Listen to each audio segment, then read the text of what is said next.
आत्मा परम धाम से चली संपूर्ण पवित्र, संपूर्ण पवित्र, कोई मिक्सचर नहीं, कोई खोट नहीं, कोई वायरस नहीं, संपूर्ण पवित्र, 16 कला संपूर्ण, संपूर्ण निर्विकारी। इसको पहले फील करोगे, क्योंकि अगर इसे फील नहीं किया तो यही तो बनना है फिर से जाकर। इसे फील नहीं किया तो फिर बन भी नहीं पाओगे, क्योंकि वक्त बनाएगा फिर। ब्रह्मा बाबा ने लक्ष्मी नारायण को फील किया, उसकी फोटो को जेब में रखा, बार बार देखा देखा देखा देखा, इतना उसे फील किया कि वही बन गया। इसीलिए बताया था कि अपने घरों में 5.5-6 फुट का एक लक्ष्मी नारायण का तस्वीर रखो, रोज उसको बार बार बार बार देखो। बाबा की श्रीमत है ये। तो वहां से मैं चली थी, कैसी आई थी उसका फील अगर होगा तो ही उस फील के साथ वैसा बन पाएंगे। तो वहां से मैं चली संपूर्ण पवित्र। जब पहले दिन देह में आई, जब जन्म लिया, धीरे धीरे थोड़ा शरीर बड़ा हुआ, लेकिन एक दिन से दूसरे दिन में गिरावट ज्यादा नहीं थी, लगभग बराबर से ही दिन थे। 16 कला से 14 कला आने में 1250 वर्ष लग गए। मतलब आत्मा की गिरावट, गिरावट ही कहेंगे इसको, परिवर्तन इतनी कम गति से होती है, इतनी कम गति से कि बिल्कुल भी एहसास नहीं होता है कि कोई गिरावट हो रही है।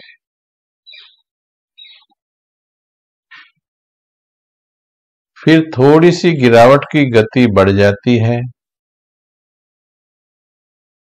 आत्मा की चेतना देह में थोड़ी और ज्यादा प्रवाहित होने लगती है। सतयुग के आदि के देवता की एक्टिविटी और त्रेता के अंत के देवता की एक्टिविटी में अंतर तो जरूर होगा। सतयुग के आदि में जो आत्मा बिल्कुल मस्तक में बैठकर देह में चेतना प्रवाहित करती थी, वो संपूर्ण देही अभिमानी थी।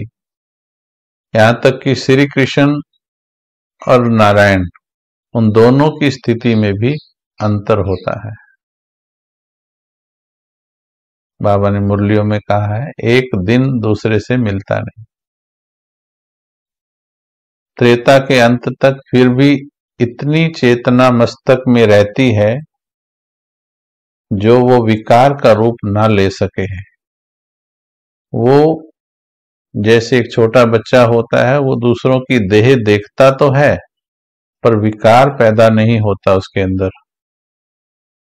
और वही जब बड़ा हो जाता है तो उसके अंदर विकार भाव पैदा हो जाते हैं।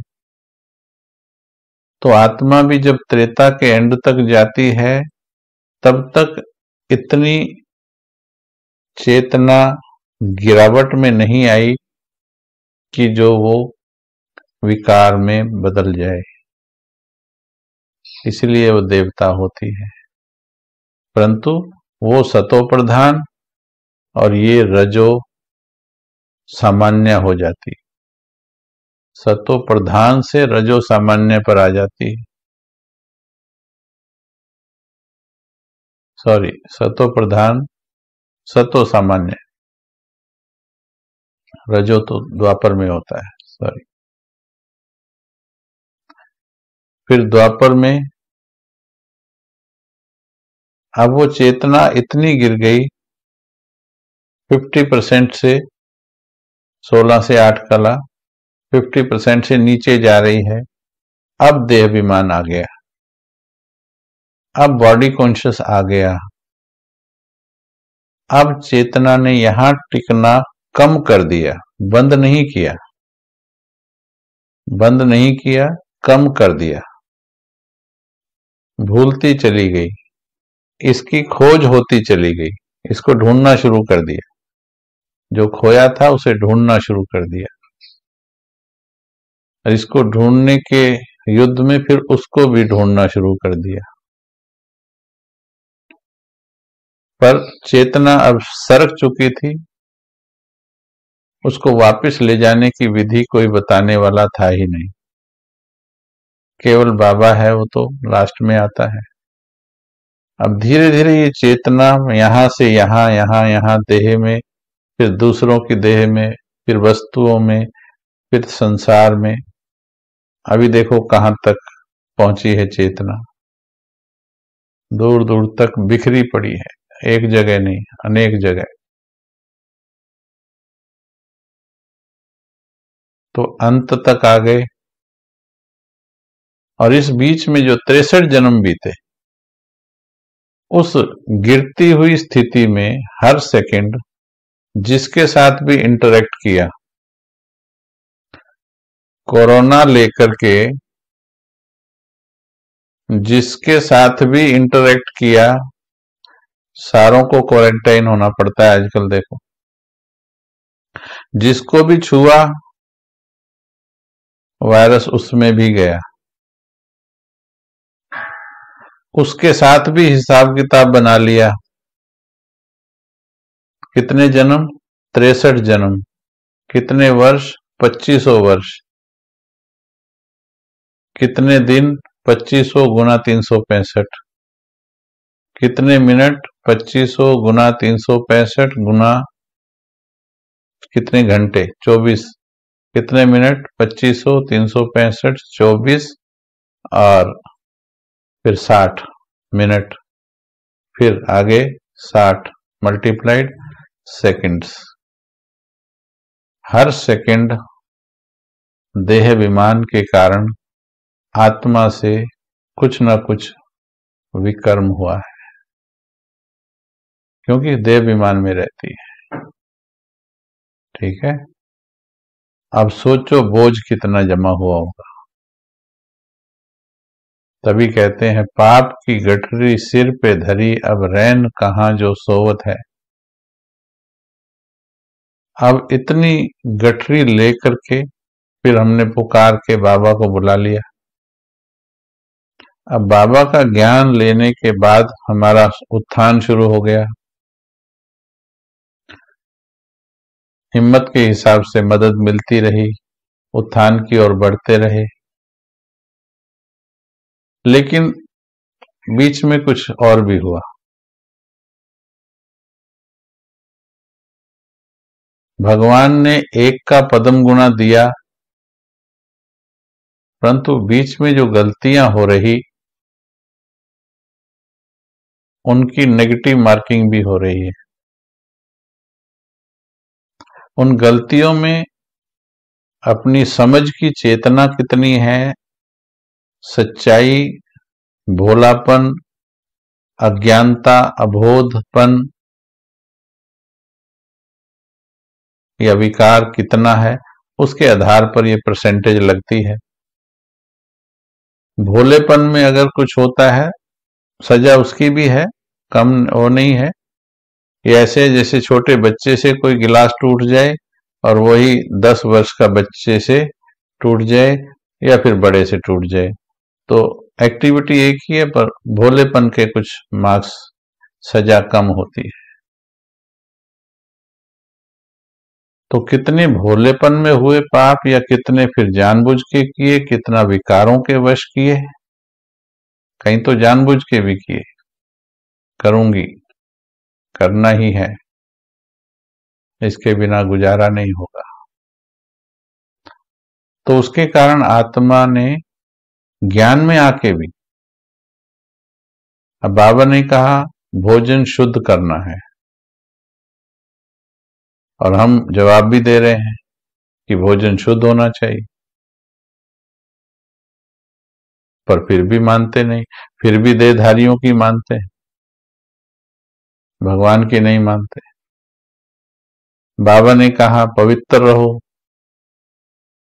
हम पवित्रता की वास्ट परिभाषा है, पवित्र रहो। तो कितने हम पवित्र रहते हैं, स्मृतियों से भी कितने हम पवित्र हैं। पिछला हफ्ता पूरा दृष्टि के ऊपर चला, क्रिमिनल आई नहीं होनी चाहिए। कितना हमारी आई क्रिमिनल हुई बीच में, एक एक का फिर नेगेटिव मार्किंग भी 100 गुना है।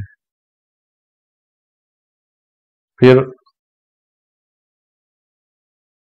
टोटल इसका हिसाब लगाएंगे। अमृत वेला बाबा ने कहा उठो, चलो 4 वाला तो करो। अब वो भी 4 वाला भी बहानेबाजी में नहीं किया। अब सोचिए, दोनों का हिसाब लगेगा। अब जब तक ये कैलकुलेट ना हो, कर्मातीत अवस्था का सिर्फ कमेंट्री करने से कर्मातीत नहीं बनेंगे। आपको ये पता होना चाहिए कितना ऋण आपको चुकाना है। कोई है ऐसा जो बिना ऋण जाने हुए, प्रिंसिपल अमाउंट जिसे कहते हैं, प्रिंसिपल अमाउंट जाने बिना आप कैसे किस्त निकाल सकते हो? कोई ऐसा बोल सकता है कि मेरे बाप दादा ने अनगिनत ऋण लिया था, अब उसे चुकाना है, तो पर मंथ क्या किस्त देगा? नहीं पता लगेगा। यानी सरल करके बताते हैं, रोज हमें कितनी तपस्या करनी है, कितनी दृढ़ता से धारणाएं करनी है, कितना अटेंशन रखना है, कर्मातीत बनने की धुन कितनी लगानी है, या सिर्फ कमेंट्री बोलने से काम चल जाएगा, कमेंट्री लगा के सुनने से काम चल जाएगा, गीत लगा के रोज सुनने से विदेही फरिश्ता बनो, मैं हूं फरिश्ता जिसका नहीं कोई रिश्ता, ऐसे गीत चलाने से कितने साल में बन जाएगा? ये कैलकुलेट जब तक ना हो तब तक कर्मातीत की परिभाषा भी पढ़ते हुए कर नहीं पाएंगे।